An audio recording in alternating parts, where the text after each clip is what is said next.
up, everybody? It's your boy, Coach J. Rue, and welcome to another episode of Exercise Rehab. So in today's episode of Exercise Rehab, we're going to talk a little bit about shoulder stability, why shoulder stability is important, and a couple things that you guys can do to improve your shoulder stability. From an anatomy point, the shoulder joint is one of the most mobile joints in our bodies. This mobility provides the upper extremities with a tremendous range of motion, such as adduction, abduction, flexation, extension, internal rotation, external rotation, and 360-degree circumduction in the sagittal plane. The shoulder joint provides lots of mobility and movement. With that being said, it's also one of the most complex and most susceptible to injury. So let's start off by asking the question, why is shoulder stability important? When we have shoulder injuries, we have less mobility and stability, plain and simple. This can make everything from simple everyday tasks to complex lifts and workouts much, much harder and even impossible. For the shoulder joint, the better your shoulder stability, the better your shoulder, elbow, and hand mobility will be.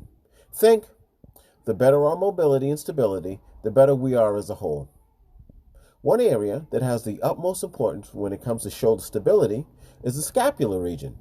The scapula, also known as the shoulder bone, is the bone that connects the humerus, which is the upper arm, with the clavicle, also known as the collarbone. When this alignment is off, or there is muscle damage in this area, there can be a loss of shoulder stability and mobility. So let's look now at some good stability and mobility shoulder exercises.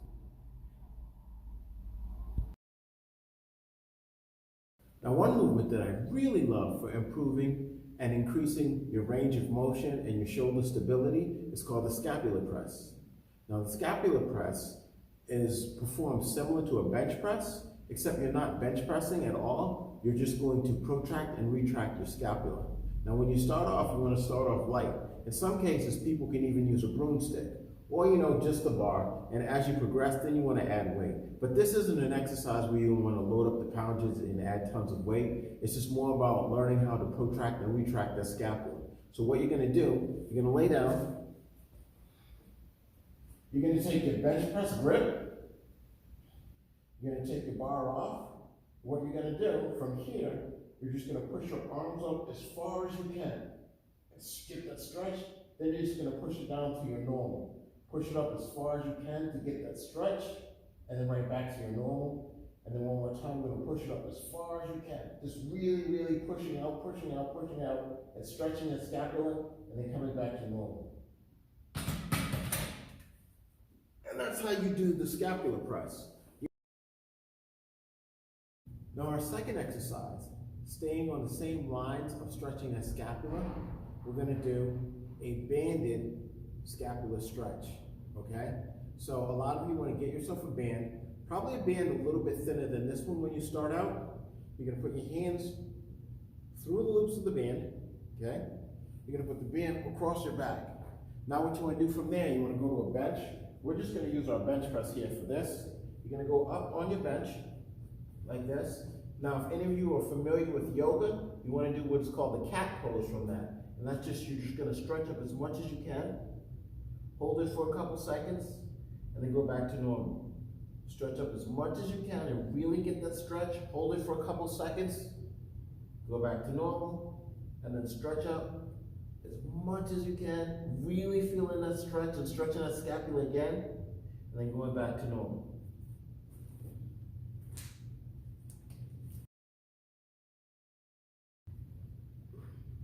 Our next shoulder stability exercise is what I like to call a stability press, because you want to use an unstable object. I think my favorite object to use for these is you want to get yourself a small kettlebell, right? And the best way to do this is you take your kettlebell and you turn it upside down. Then from there, with the kettlebell upside down, you want to press up to the ceiling and back down. Up to the ceiling and back down. Up to the ceiling and back down.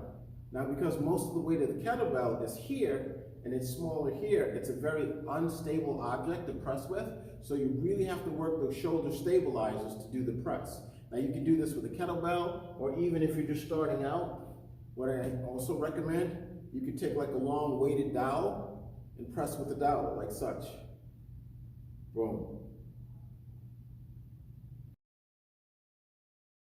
Another great exercise for shoulder stability is what I like to call the band push-out.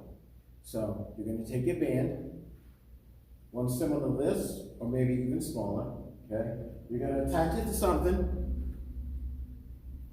You're going to put your band in your hand. You're going to brace, and what you're going to do from here, you're going to, after bracing, push out and back, push out and back, push out and back, push out and back. You want to push out with a good amount of force, but you also want to brace. By doing this, this is going to help build up shoulder stability too. And again, this is an exercise where you want to do a few reps with it.